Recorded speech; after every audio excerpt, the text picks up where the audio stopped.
The master Prakash classes YouTube channel आप सभी लोगों का स्वागत करता है। उत्तर प्रदेश में जूनियर शिक्षक भर्ती की तैयारी करने वाले सभी भाई और बहन तैयार हो जाइए अपने अनिवार्य प्रश्न पत्र 50 नंबरों के सामान्य ज्ञान का प्रैक्टिस सेट सॉल्व करने के लिए। तो चलिए बिना कोई देर किए हम लोग अपना प्रैक्टिस सेट सॉल्व करते हैं और देखते हैं किसमें कितना है दम।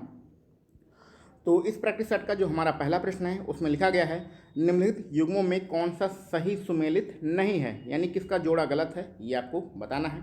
हाँ, यहाँ पर एक चीज़ का ध्यान रखिएगा, विकल्प आपको पढ़ना है, फटाफट विकल्प पढ़ते जाइए और फिर उसका आंसर अपने मन में भी बता सकते हैं अथवा आप कमेंट बॉक्स में भी लिख सकते हैं। तो पहले प्रश्न के लिए जो विकल्प डी दिया गया है सिमलीपाल, ये जो राष्ट्रीय उद्यान मध्य प्रदेश में लिखा गया है ये बिल्कुल गलत है और बाकी सारे यहाँ पर आपके बिल्कुल सही हैं।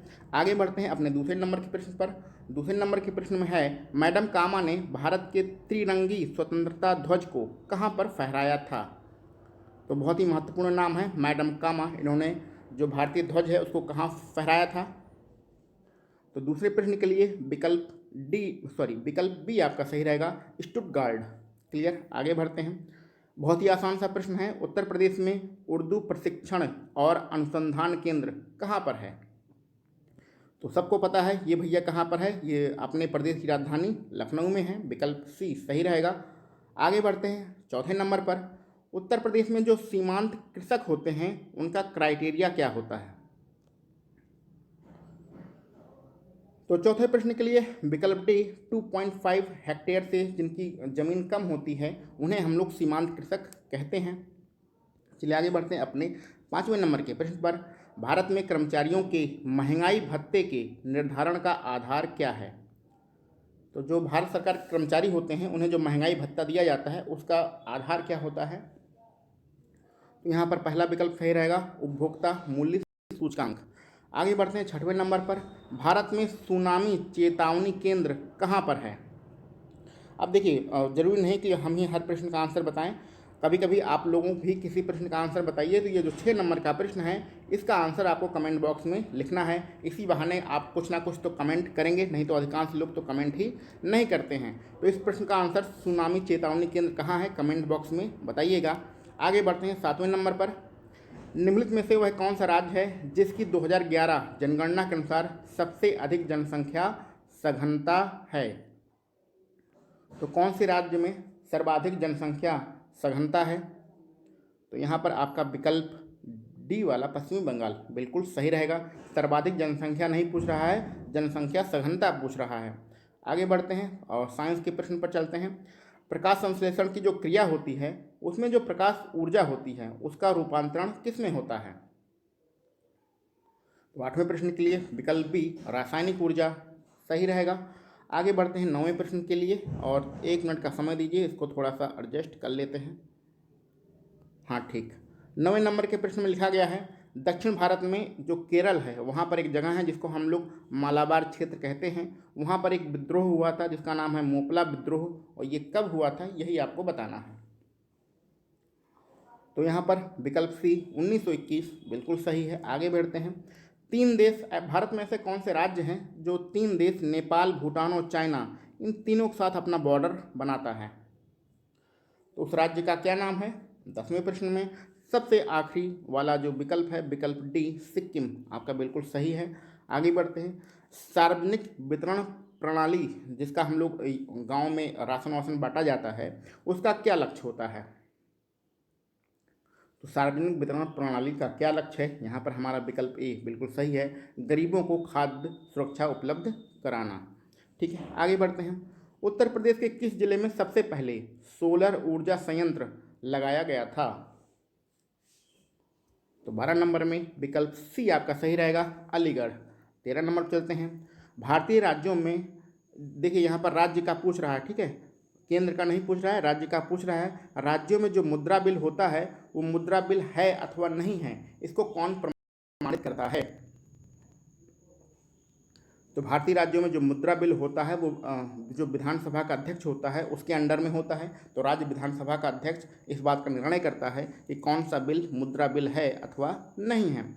आगे बढ़ते हैं 14 नंबर से भैया रीजनिंग के प्रश्न स्टार्ट हो चुके हैं और रीजनिंग के प्रश्नों को कैसे सॉल्व करना है इसको हम लोग अपने प्रत्येक प्रैक्टिस सेट में बताते हैं।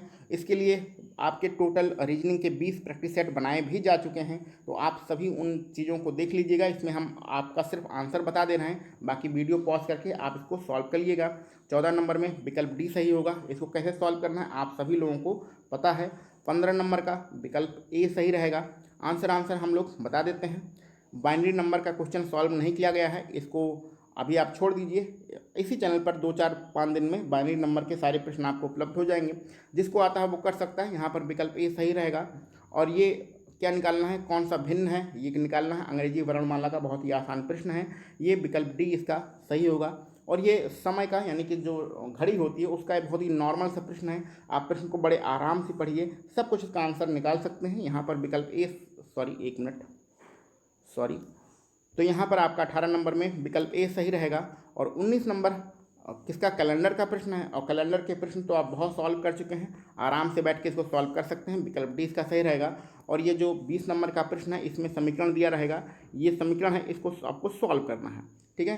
कक्षा 7 का ये समीकरण है, सॉल्व कर लीजिएगा। 20 नंबर में जो आंसर आएगा, ए का जो मान आएगा, एक्स का जो मान आएगा वही हमारा आंसर होगा। और इसमें आपका विकल्प पहला वाला जो विकल्प है वो आपका बिल्कुल सही रहेगा। 21 नंबर भी रीजनिंग का प्रश्न है, अंग्रेजी वर्णमाला के प्रश्न है। 21 नंबर में हम लोग का विकल्प ए सही रहेगा। अब जो लोग पहली बार आ रहे हैं वो ये मत सोचिएगा कि इसको हम लोगों ने छोड़ दिया है, इस टाइप के बहुत सारे प्रश्न हम लोग सॉल्व कर चुके हैं, इसलिए इस टाइप के प्रश्नों को कैसे सॉल्व करना है वो सभी आपको पता है। इसलिए अभी हम लोग रीजनिंग के प्रश्नों में अपना समय व्यर्थ नहीं करते हैं। आगे बढ़ते हैं अपने जीएस के अगले प्रश्न पर। हाल ही में भारतीय मूल की किस सांसद को कांग्रेशनल प्रोग्रेसिव कॉकस सीपीसी के अध्यक्ष के तौर पर चुना गया है? तो सीपीसी के अध्यक्ष किसे बनाया गया है? 22 नंबर में विकल्प ए प्रमिला जयपाल आपका बिल्कुल सही है। आगे बढ़ते हैं। हाल ही में पैगर बुक ने 2022 तक किसे अपना ब्रॉड एम्बेसडर नियुक्त किया है? तो पैगर बुक ने अपना ब्रॉड एम्बेसडर जो बनाया है उसमें 23 नंबर में आपका विकल्प सी अक्षय कुमार बिल्कुल सही रहेगा। 24 नंबर पर चलते हैं। अंतर्राष्ट्रीय क्रिकेट परिषद, क्रिकेट सभी लोग देखते हैं, आईसीसी कहते हैं उसे, इसके नए चेयरमैन कौन हैं?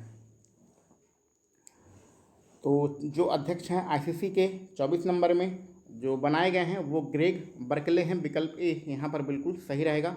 25 नंबर पर चलते हैं।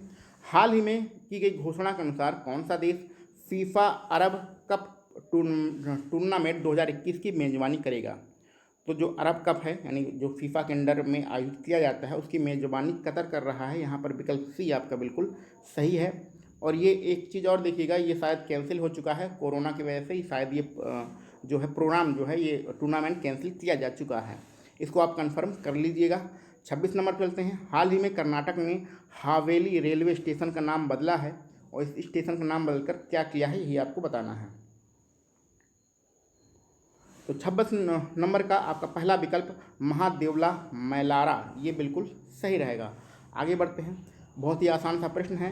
रेफ्रिजरेटर में जो हम लोग गैस द्रव का प्रयोग करते हैं उसका क्या नाम होता है? यानी कहने का मतलब रेफ्रिजरेटर को ठंडा करने के लिए किस गैस का प्रयोग किया जाता है? तो 27 नंबर में अमोनिया, विकल्प ए बिल्कुल सही है। आगे बढ़ते हैं 28 नंबर पर। पानी को अगर रोगाणुओं से बचाना है तो हम लोग किसका प्रयोग करेंगे? पानी को रोगाणुओं से बचाने के लिए किसका प्रयोग किया जाता है?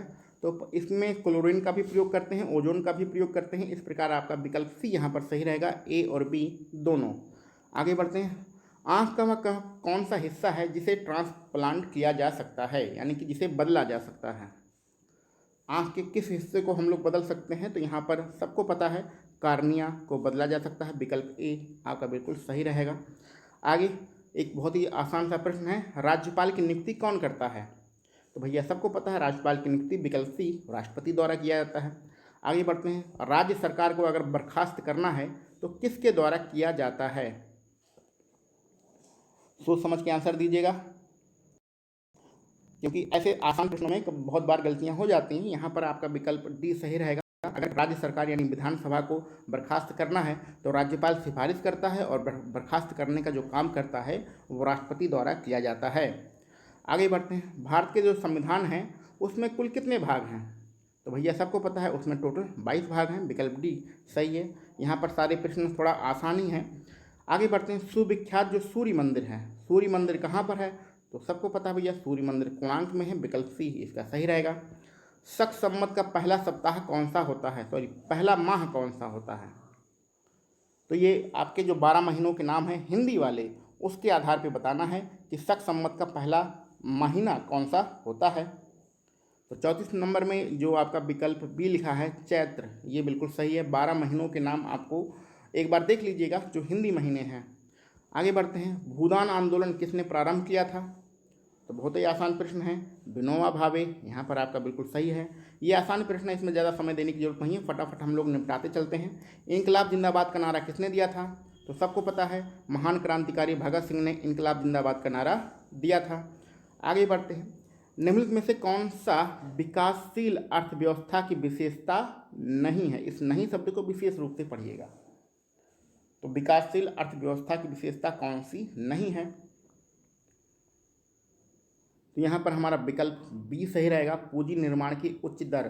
पूंजी निर्माण की उच्च दर जो होती है वो विकसित अर्थव्यवस्था में होती है। आगे बढ़ते हैं 38 नंबर पर, उपभोक्ता सुरक्षा कानून 1986 क्यों बनाया गया था? विकल्पों को ध्यान से देख लीजिए, यहाँ पर आपका पहला, दूसरा, तीसरा ये तीनों सही रहेगा। इस प्रकार इस प्रश्न के लिए विकल्प डी हमारा बिल्कुल सही रहेगा। आगे बढ़ते हैं अपने 39 नंबर के प्रश्न पर, उस्ताद बिस्मिल्लाह खां, इनका नाम तो आप लोगों ने सुना होगा, ये किस वाद्य यंत्र से संबंधित हैं? तो कंफ्यूज नहीं होना है, यहाँ पर पहला विकल्प शहनाई आपका बिल्कुल सही रहेगा। आगे बढ़ते हैं, भारत के किस शहर के हवाई अड्डे, अंतर्राष्ट्रीय हवाई अड्डे पर सबसे पहले कोविड-19 परीक्षण की सुविधा प्रारंभ की गई थी? तो यहाँ पर हमारा विकल्प बी दिल्ली बिल्कुल सही है। आगे बढ़ते हैं, लोबायन आंदोलन किसके संरक्षण से संबंधित है? तो लोबायन आंदोलन के बारे में बताना है, ये आपके वृक्षों को बचाने से संबंधित है, विकल्प बी यहाँ पर सही रहेगा। एक राष्ट्रीय उद्यान है जिसका नाम है सलीम अली राष्ट्रीय उद्यान, ये कहाँ पर है? तो भैया ये जम्मू कश्मीर में है, विकल्प ए यहाँ पर सही रहेगा। एक आदर्श ईंधन वह होता है जो, तो आदर्श ईंधन में क्या विशेषता होती है यही आपको बताना है। ध्यान से विकल्पों को देखिएगा। 43 नंबर में आपका पहला, दूसरा, तीसरा तीनों विकल्प आपके सही रहेंगे। इस प्रकार इस प्रश्न के लिए विकल्प डी आपका सही रहेगा, उपयुक्त सभी। आगे बढ़ते हैं, भारत की सबसे बड़ी झील कौन सी है? तो भारत की सबसे बड़ी झील विकल्प ए बुलर झील है। आगे बढ़ते हैं, कलपक्कम कहाँ है? तो कलपक्कम परमाणु ऊर्जा केंद्र है, परमाणु संयंत्र केंद्र है, तो ये हमारा तमिलनाडु में है, विकल्प डी यहाँ पर बिल्कुल सही रहेगा। 46 नंबर पर चलते हैं, छोटे छोटे और आसान से प्रश्न है, इसमें कोई ज़्यादा टाइम देने की ज़रूरत नहीं है। भारत की जनगणना 2011 के अंतिम आंकड़ों के अनुसार निम्नलिखित में से कौन सा राज्य सर्वाधिक जनसंख्या वाला है? अब देखो कितना आसान प्रश्न है, अपने प्यारे उत्तर प्रदेश का ये नाम बता रहा है, विकल्प डी यहाँ पर सही रहेगा। आगे बढ़ते हैं 47 नंबर पर हरिया जनजाति कहाँ रहती है? तो ये तो अच्छा प्रश्न है, परहरिया जनजाति कहाँ रहती है? जब जनजातियों का आपको कोई भी प्रश्न मिले और आपको कुछ भी ना समझ में आए तो वहाँ पर आप सोनभद्र निशान लगा दीजिए। क्लियर, विकल्प ए आपका बिल्कुल सही रहेगा। आगे बढ़ते हैं, गंगा नदी के निम्नलिखित में से किस भाग को राष्ट्रीय जलमार्ग घोषित किया गया है? तो ये विकल्प के अनुसार ही आपको बताना है। तो यहाँ पर पहला विकल्प प्रयागराज ही आपका सही रहेगा। वैसे प्रयागराज से हल्दिया है, लेकिन यहाँ पर प्रयागराज दिया गया है, तो प्रयागराज ही आपका सही रहेगा। आगे बढ़ते हैं 49 नंबर पर, उत्तर प्रदेश में जो नौचंदी मेला लगता है वो भैया कहाँ पर लगता है? तो भैया मेरठ का नाम मत भूलिएगा, विकल्प बी आपका बिल्कुल सही रहेगा। और आज के अपने आखिरी प्रश्न पर चलते हैं, बहुत ही आसान प्रश्न है कि बॉक्साइट जो अयस्क है वो किसका अयस्क है? तो जिसने भी थोड़ा बहुत भी साइंस पढ़ा होगा, केमिस्ट्री, उसको पता होगा, विकल्प ए यहाँ पर बिल्कुल सही है। एल्युमिनियम का जो अयस्क होता है वो बॉक्साइड होता है। तो इस प्रैक्टिस सेट में हम लोगों ने टोटल अपने 50 प्रश्नों को सॉल्व किया है। इन 50 प्रश्नों में रीजनिंग के प्रश्नों को छोड़कर आपने जितने प्रश्न सॉल्व किए हैं उसमें से आपके कितने नंबर बन रहे हैं इसको कमेंट बॉक्स में ज़रूर लिखिएगा। तो चलिए मिलते हैं हम लोग अपने अगले किसी प्रैक्टिस सेट में। आप सभी लोगों को वीडियो देखने के लिए बहुत बहुत धन्यवाद।